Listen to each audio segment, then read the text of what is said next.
Equation of a line passing through 2 points. The first point has x equals 18, and y equals 2.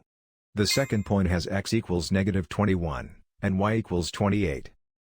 First, place the 2 points on the coordinate grid. The run is the horizontal change, from x equals 18 to x equals -21, the run is -39. The rise is the vertical change, from y equals 2 to y equals 28, the rise is 26.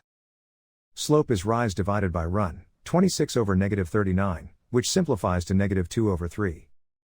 Now draw the line through both points. Start with point slope form, y minus y1 equals m times x minus x1. Then fill in the boxed values. Slope is -2 over 3, x1 is 18, and y1 is 2. That gives the specific point negative slope equation for this line. Finally, solve for y to get slope negative intercept form. The graph and the equation describe the same line.